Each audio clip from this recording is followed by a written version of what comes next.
കേരളത്തിലെ പ്രസിദ്ധവും പുരാതനവുമായ ശ്രീരാമക്ഷേത്രമാണ് തൃപ്രയാർ ക്ഷേത്രം. ഭഗവാൻ വിഷ്ണുവിന്റെ 7ാമത്തെ അവതാരമായ ശ്രീരാമന്റെ പ്രതിഷ്ഠയാണ് ഇവിടെ പ്രതീക്ഷിച്ചിരിക്കുന്നത്.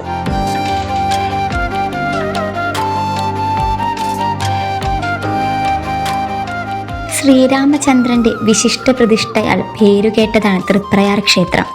ദ്വാപരയുഗത്തിൽ ശ്രീകൃഷ്ണ ഭഗവാൻ പൂജിച്ച വിഗ്രഹമാണ് തൃപ്രയാർ പ്രതിഷ്ഠിച്ചിരിക്കുന്നതെന്നാണ് സങ്കല്പം.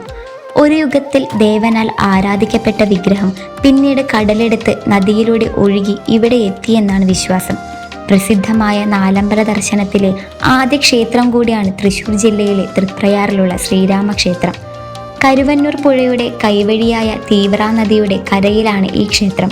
ത്രിമൂർത്തി ചൈതന്യത്താൽ വാണരുളുന്ന പ്രതിഷ്ഠയുടെ പ്രത്യേകതയാണ് ഭക്തലക്ഷങ്ങളെ ഇവിടേക്ക് ആകർഷിക്കുന്നത്.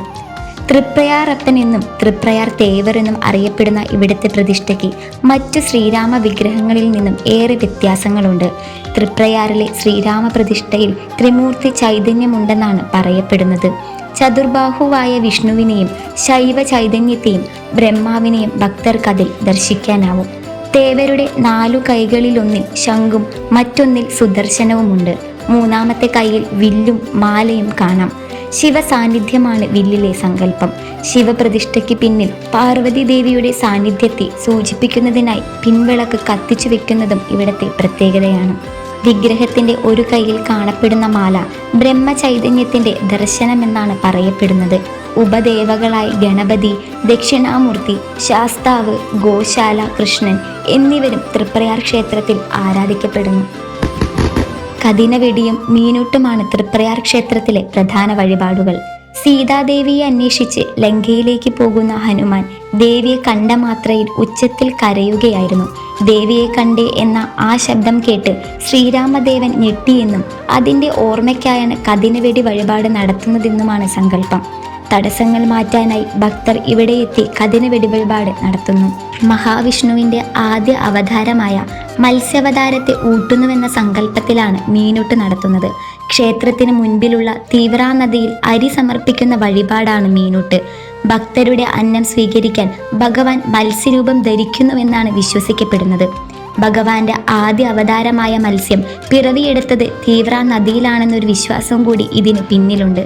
പുഴയിലെ മീനുകളെ ഊട്ടുന്നതിലൂടെ തൃപ്രയാറപ്പൻ കൂടുതൽ പ്രസാദിക്കുമെന്നും അനുഗ്രഹം ചൊരിയുമെന്നും ഭക്തർ വിശ്വസിക്കുന്നു. ഇതിനു പുറമെ പാൽപായസവും ചന്ദനം ചാർത്തും മറ്റു അർച്ചനകളും വഴിപാടായി നടത്താറുണ്ട്.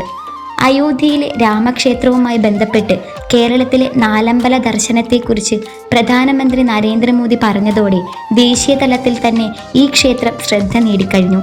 തൃപ്രയാർ ശ്രീരാമ സ്വാമി ക്ഷേത്രത്തിൽ തുടങ്ങി ഇരിങ്ങാലക്കുട കൂടൽമാണിക്യം, മൂഴികുളം ലക്ഷ്മണ പെരുമാൾ ക്ഷേത്രം, പായമൽ ശത്രുഘ്ന ക്ഷേത്രം എന്നിങ്ങനെയാണ് നാലമ്പല ദർശനത്തിന്റെ യാത്ര. ശ്രീരാമൻ, ഭരതൻ, ലക്ഷ്മണൻ, ശത്രുഘ്നൻ എന്നീ പ്രതിഷ്ഠകളാണ് ഈ ക്ഷേത്രങ്ങളിൽ പൂജിക്കപ്പെടുന്നത്. ഗുരുവായൂർ ഏകാദശി പോലെ തൃപ്രയാറിലും ഏകാദശി അതിവിശേഷമായിട്ടാണ് ആഘോഷിക്കുന്നത്. ഏകാദശി ദിനത്തിൽ ഇവിടത്തെ നിർമ്മാല്യ ദർശനവും ഭഗവാനെ കാണുന്നതും വലിയ അനുഗ്രഹമായി കരുതപ്പെടുന്നു.